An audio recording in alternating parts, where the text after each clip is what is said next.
Good evening, all. Happy to meet you once again on webinars discussing about temple architecture. Today, we are going to talk about Dravidian temple architecture in Lower Dravida Desa and how this temple architecture style was implemented in India along with the innovations. This is a pre-recorded version, and it is a re-recording done to support some technical issues in the original recording. So doing the re-recording now. And also this is being presented in 3 parts. Good evening, all. Today we are discussing Dravidian temple architecture of Lower Dravida Desa. The components, the structure, how it has evolved, and its innovation in Tamil Nadu. This was presented in Sthapati Kala Parishad on 6th September, Sunday, and due to some technical issues, some part of the recordings could not be loaded. So this is being re-recorded into 3 separate segments. So this video covers the introduction to Tamil architecture, temple architecture in terms of how it was grown, how temple worship was done, and then the later 2 segments of the videos will be covering Dravidian temple architecture parts and innovations in Tamil Nadu. I thank the Sthapati Kala Parishad team, especially Dr. Shivanagar Reddy, Kiran, Sri Motilal, and Sri Prasad Garu, Shyam Sundar, and Surendra, who had confidence in me and then invited me to deliver this lecture, and also the audience who supported and then gave a very excellent feedback during the live presentation. Thank you all. Thanks for the support, and this is what makes me more confident and focus on more such activities. Let us go into the presentation. So, Dravidian temple architecture, today's subject will be focusing on components and innovations in Tamil Nadu. That is the subject. In this, we have this following 7 segments. This covers the basic context setting, acknowledgement of credits, and what you can expect to get out of this. Then we talk about the evolution of temple worship in Tamil Nadu and the architectural styles, Dravida and Nagara, and its variations. So we will stop at the first video at this point. In the second video, we will be talking about Vimana, Gopura, Mandapa, the components in Tamil Nadu, how they evolve, and in detail. This is a long session. Then the third session will be on units of the temple, how they added up over the period from a simple Garbhagriha to a big temple city complex, how it happened. And then how the Dravidian architecture expanded over a period of time from 800 to 1800 in Tamil Nadu under different dynasties, and then what are the innovations they made. At the end, we'll be also seeing some amount of different temple types, constructions, and some unique temples, and a brief list on how to see a temple. So this is the broad outline. So this section may take around 30 to 40 minutes. Now let us go into first section, acknowledgement, context setting and acknowledgement. So before we start the presentation, I'd like to acknowledge Google Endeavour. We look forward to Google Endeavour for getting the images which we could not go and collect in person, or for pictures of different perspective. Basically, it is a huge repository which we rely upon for content and picture. Wherever possible, we clearly give credits. If it is not, it is taken from Google.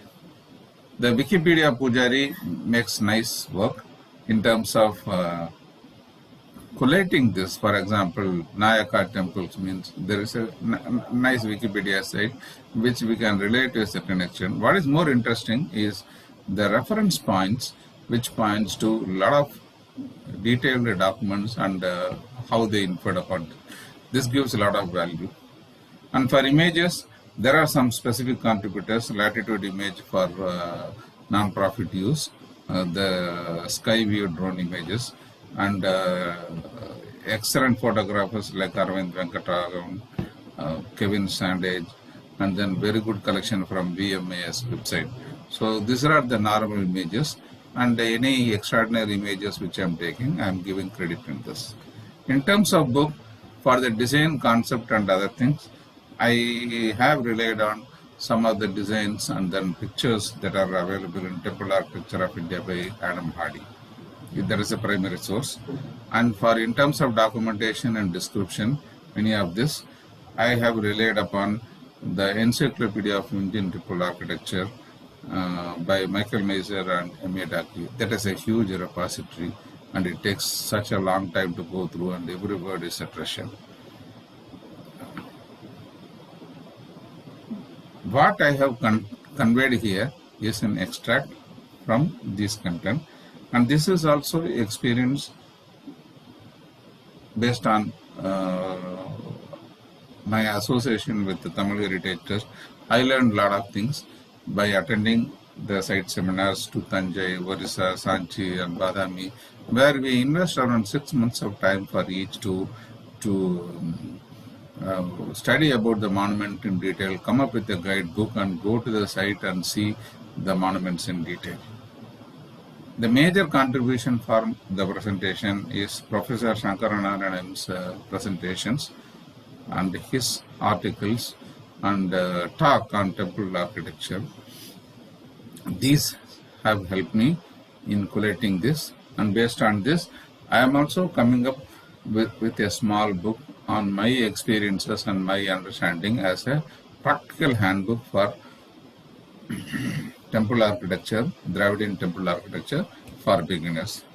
So in this presentation, if there are some excellent points and excellent content, the credit goes to these books and the contributors.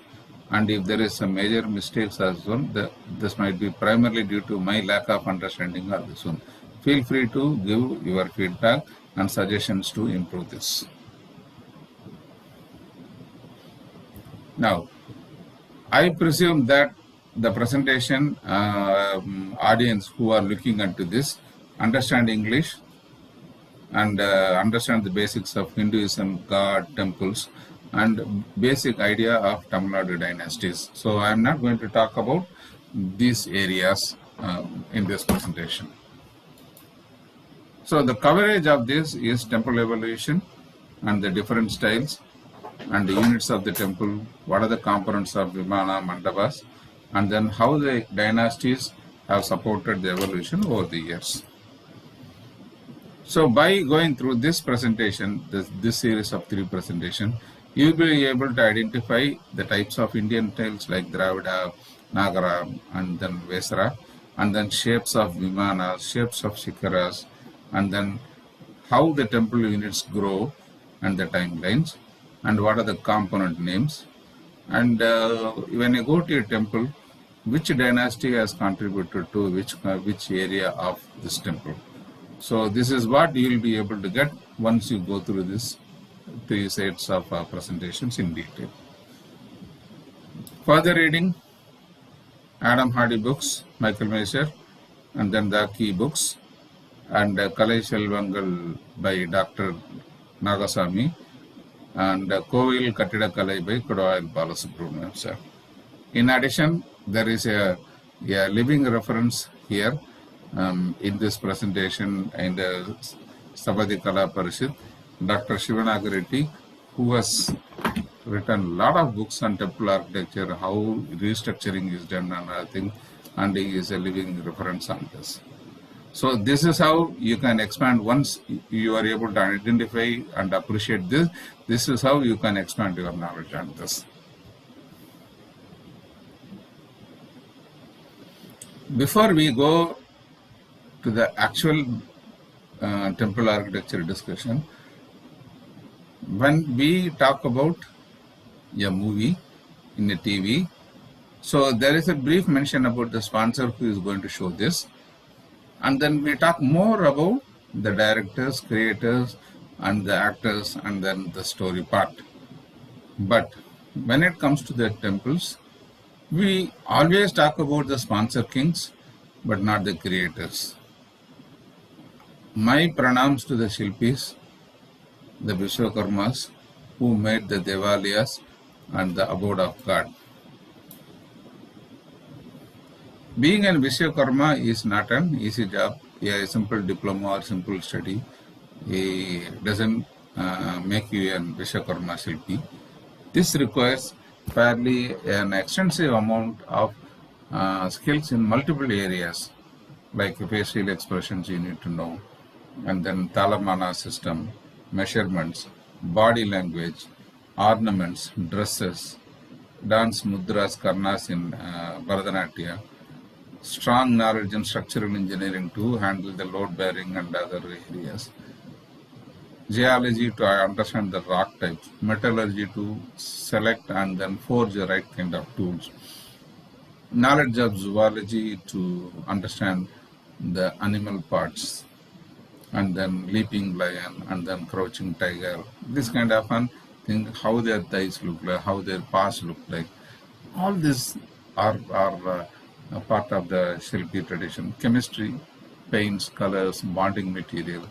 So a Vishwakarma Shilpi knows almost every major structure. Now in addition, the modern Vishwakarmas know PowerPoint, Photoshop, and then they do Lightroom and all this stuff. In fact, the brochure for my presentation was developed by Prasad sir, who himself is a chief Tapadi, and he is well versed in all these things. The brochure was a joy, and this contained the right picture. Ravana bring the Vimana as part of the transit, and this is from Srirangam. So before we start, pranams to the Shilpis and Vishwakarmas who made this happen. Now we are going into the evolution of temple worship in Tamil Nadu, the forms and materials. So initially, when you see this, the temple worship started in a small way and then expanded into various forms of worship. What we see in this picture is called Kandu worship, where a small pillar or a shaft of wood or a tree is worshipped in the middle, and the entire temple structure is either from living wood or from wooden structures. This is one of the early forms of worship, and then which still continues. If you see the tradition,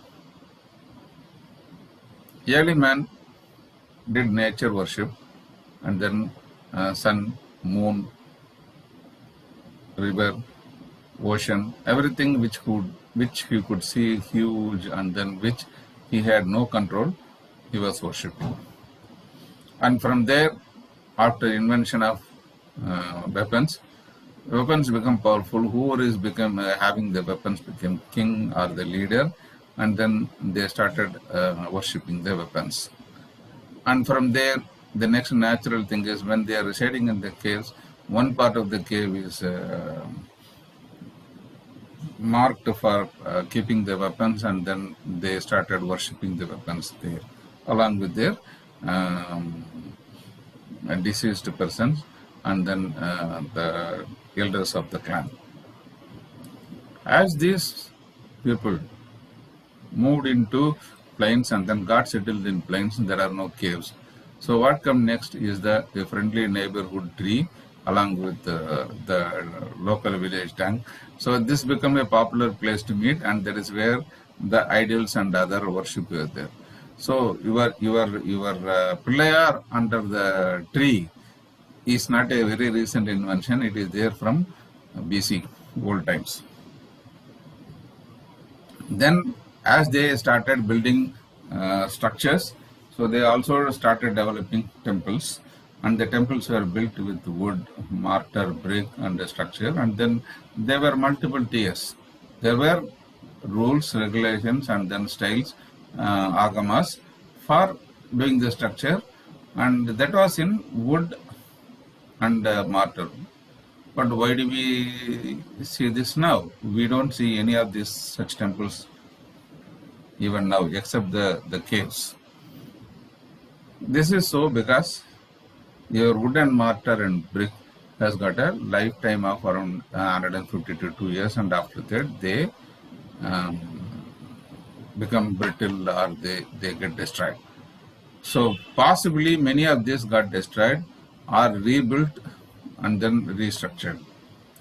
So the next one is, having seen the caves, natural caves, when the population become more, they try to replicate with the advanced tools to replicate the temples which are in wood, mortar and brick by cutting in caves and replicating the temples. So this was happening around 6th to 7th century in Tamil Nadu, and then monoliths started. Monoliths by seeing a mound or a hillock, they tried to convert it into temples and then animals and then beautiful objects. So that was a cutout method. And then this was a pain. Wherever there is a hillock, we need to build a city, and then it was a problem. So they started developing cutting stones and then using them like wooden blocks or big blocks, and then they developed the art of stacking them and then building and balancing and able to bind them. So structural stone temples started appearing, and at a later period this was the major form of construction. And then with the single story, they started building multi-story in stone. Later on, finally, now in the recent age, concrete has changed matters. Any shape, any size, any volume, any height, we are able to do with minimal effort by using concrete and then doing things in a different way. Any complex structure, any bold structure, we are able to do it. So this is the power of concrete.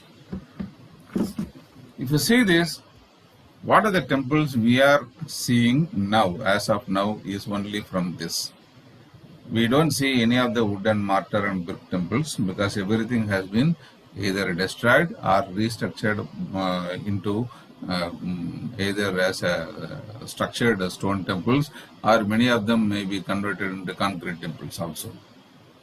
The earliest one we see is the temple in Mahabalipuram near Sarvankuppam. This is a Murugan temple. See the type of bricks, and then the worship of a spear, and the temple structure built around a small hillock. The brick size and other things are totally different, and this is evaluated around 4th century CE. So from here we have progressed in cut-in caves, monolith, stones, multi-story, concrete, and if you see, this is the example of one latest temple in Vellore, the Golden Temple, which is done in concrete in a very circular way with the grand structure and everything. So this is the range of temples that we have in Tamil Nadu as of now.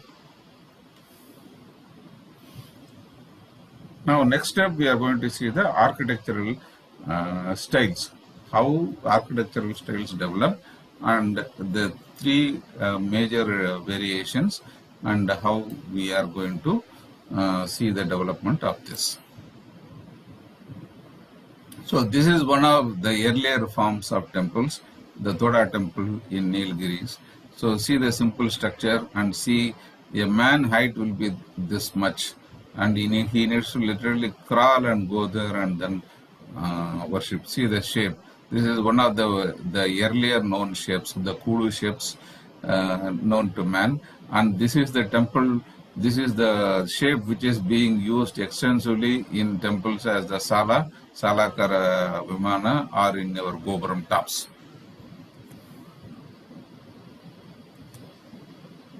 So as man developed from prehistoric times, he has been living in multiple shaped huts like conical, round, and then just stacking, and then various odd shapes, and then like a hut with the bent leaves.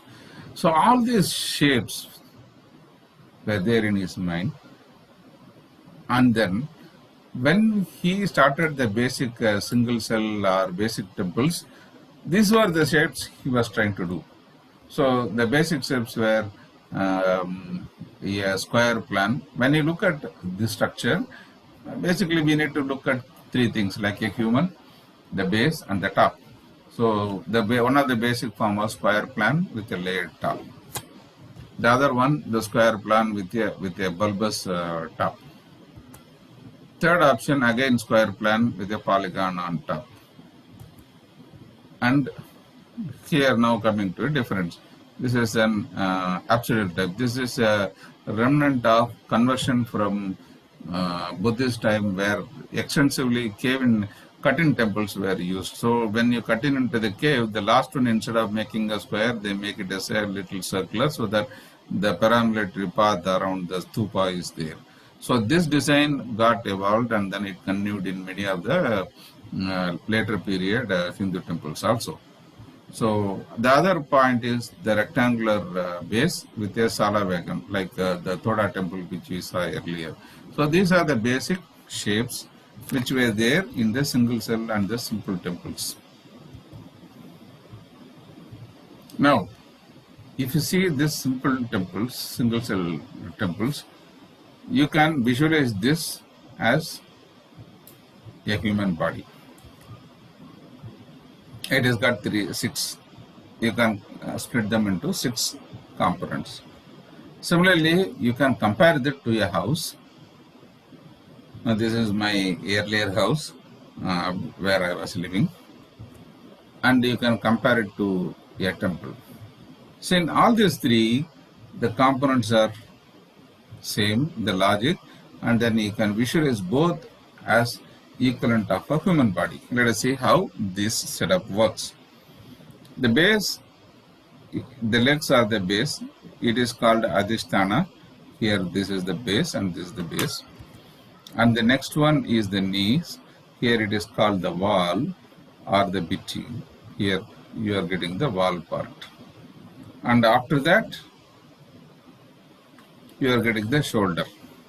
The shoulder part is called the prastara. Here, this is the roof of a temple, and we are also seeing the roof.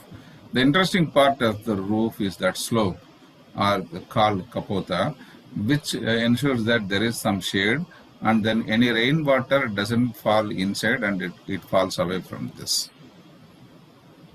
The fourth part is the neck, like the short part here, which is called grivam. And then this is the neck part of this particular house, which is called grivam. Then the fifth part is a shikara, like a head. You have a shikara here, which can come in multiple shapes. In house also there is a top, and there is a shikara kind of structure in some of the houses also. Now the final part is the stupa, where we can see the finial here, and this is equal to the hairstyle or the head. So the key things which determine the various parts of or various styles of a temple are primarily the footwear and the hairstyle. So when you look at any temple, always look at bottom and top, and this is how you will be able to see this. So in any temple, in Dravidian temple architecture, this is called Shatanga Vimana. Yeah, Shat means six components. These are the basic components that are available in any temple. Now coming to house, where is the sixth component? The stupa. The stupi is normally the dish antenna or the TV antenna, which is sitting atop this. So think of a temple as a house or a human, and then you will be able to remember the components very easily. Now, before we go into the structure of temple architecture and other things, let us see and then set the fundamentals clear on the basic shapes that are used for temple plans, shikaras and components. When you say plan, it is the base outline, how the basement look like. So when you say Nagara shapes, basically it means that it is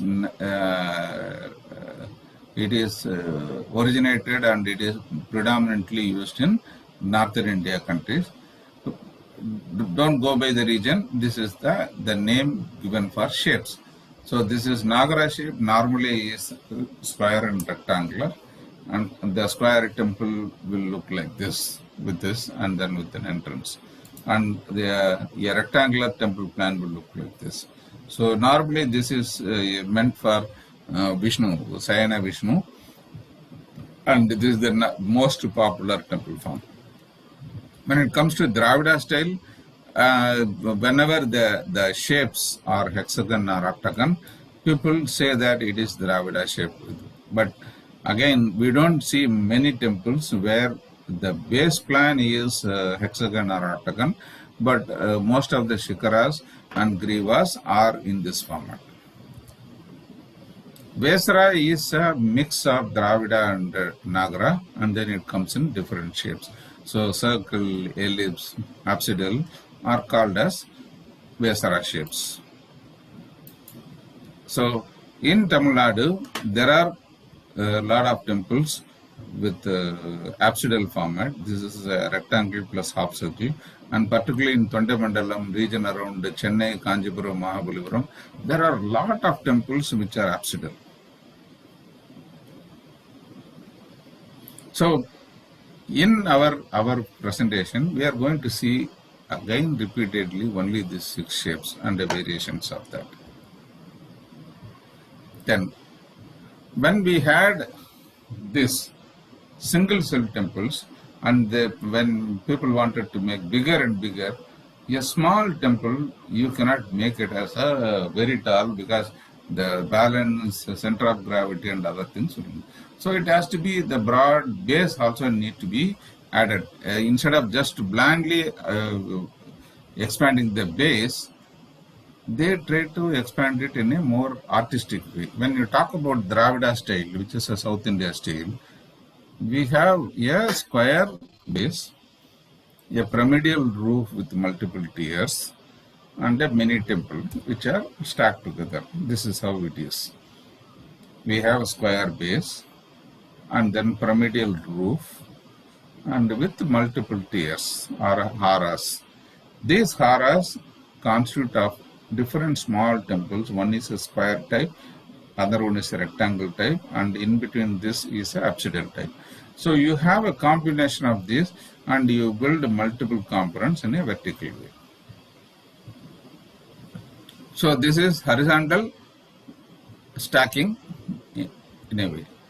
The reverse is Nagara, which is a cruciform kind of a base, and then it has got a convex roof with multiple columns, okay, with multiple rekas, and the many temples of various heights are attached to it, so that the base is broader and you construct a bigger temple. So here the emphasis is on vertical stacking rather than on the horizontal stacking. The Vesara model is a mix of these two. The shapes are different, circular, apsidal, and it is a mix of Nagara roofs, multiple sanctums, And then they also have a stacking of a Bhumija kind of a concept where things are stacked in a different way.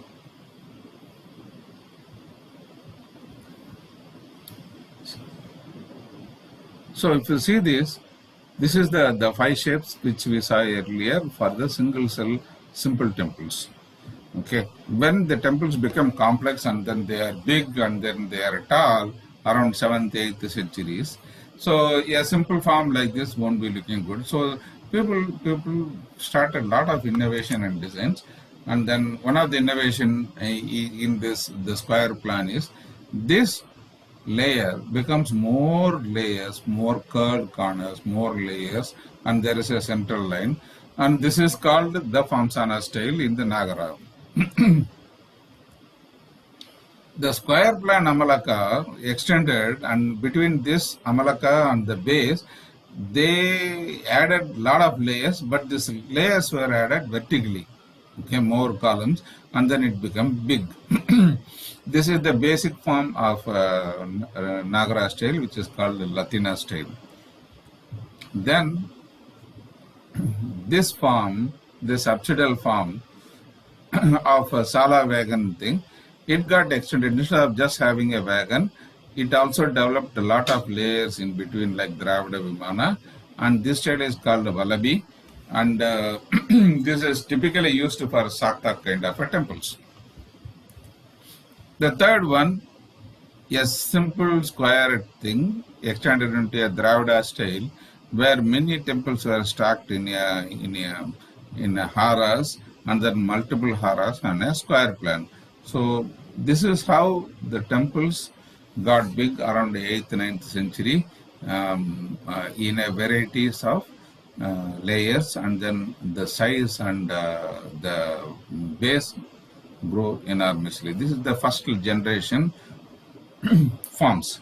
Later on, around 10th century, and then when the temples got bigger and bigger, there are more variations into the primary design.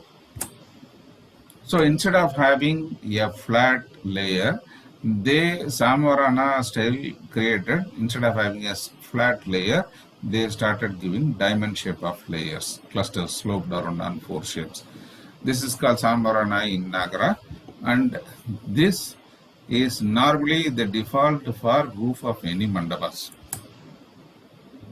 This Latina style, they evolved further as the temples grew bigger. They added more edifices or mini temples around this of varying heights, and then this is called Shekari. Many of the 11th, 12th century big temples are of this format. Now, this is vertical stacking. So there was another innovation where instead of stacking mini temples in a vertical way, they started stacking temples in a horizontal way.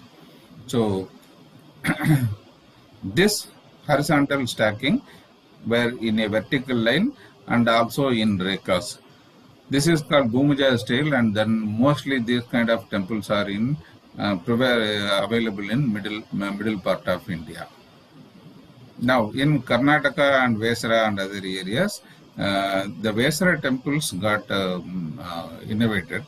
So here the play is on the plan. Instead of having a square plan, they rotate the square plan n number of times so that you have right angle edges, and then we come up with a stellate plan. This along with multiple temples having a common mandapa or a Mukhamandapa is a style that was evolved in Vesara. So if you see currently the temples that are available, they will form into any of these major 8 classifications. So if you quickly compare these styles, Dravida is a region below Krishna, and this is a rough, there is no thumb rule. There are Dravida temples above that, and then there are Nagara temples in South India also, but it is a general indication. We have square rectangle kind of a thing. The tower is a pyramid sloping. The crown can contain square, octagon, round, or top kind of thing. There are separate mandabas, but the interesting thing is large ornamental pillars, but Dravidian mandabas don't have any superstructure on top of it or any tower. And they have boundaries, extensive boundaries, and Dwarapalakas as gods. When you see Nagara temples, they are normally available in the Vidya region, and square sanctum plan with graduated projection, curvilinear shape, the crowns, spheroids, connecting passage, no boundary walls, and then door guards. Vesara type up to Vindhya Krishna, they have oval, circular or multi-point star kind of a sanctum plan. And in terms of towers, they have a mix of both Nagara and Dravida. The crowns also various combinations with Amalaka or without Amalaka. Mandabas, a mix of both. They started using mandabas with multiple sanctums linked to it. Earlier, mandabas used to be in one line for one big sanctum. Now in Vesara, we have 2, 3, 4, 5 sanctums connected to one single mandaba. And also the mandabas got elaborate pillars. Boundary wall sometimes happens, and then door guards also something similar to Dravida. So this in a nutshell gives the minor variations between Dravida, Nagara and Vesara, so that in future if you see this, depending on some of these attributes, you can say whether it is a Dravida, Nagara or Vesara style. So now, having discussed about various shapes and styles, let us see the basic architectural styles, some of the examples. So Dravida, a good example of Bragadiswara temple, and Nagara, old Latina style temple from Khajuraho. Vesara style, a mix of these two, Someswara, and then Shekari, the Khajuraho Kandareya Mahadeva style. See the stacked spires, and then Bhumija temple, where the many towers are stacked in horizontal way, and the Vallabhi or Kakra in Jhansi, where this is like a wagon top, and there is a unique form of the raised front mandapa. This is the Famsana, which is typically used for mandavas and some of the temples, where you have layered latticed slots. In Odisha, we also come up with its own variation of all these three, and there are certain variations like highly sharp curve here, and then bigger Amalaka and all this. The last one is the Samarana, the diamond-shaped roof lattices. This is normally used for mandabas in North Indian style. So this is how the major variations which you will be seeing in temple architecture. Now in the next part of the presentations, we are going to focus only on the Dravida temple architecture. So with this, we complete the first part of this lecture, and the second part will cover the Vimana, Gopura, Mandapa components around. That itself is a large section.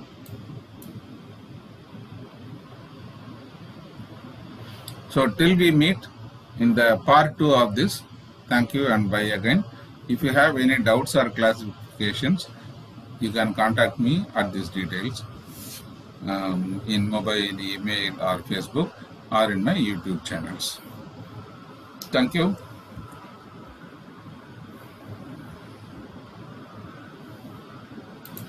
So till now, thanks for watching the first part of the Dravida temple architecture structure, and this will be continued, and then please continue with the second part, the temple parts and components of the Dravida temple, and also the third part, how Tamil Nadu dynasties implemented this architecture and had a lot of other innovations in this. Thank you. Please subscribe to my YouTube channel to get more updates on regular videos that are getting uploaded. Thank you and bye again.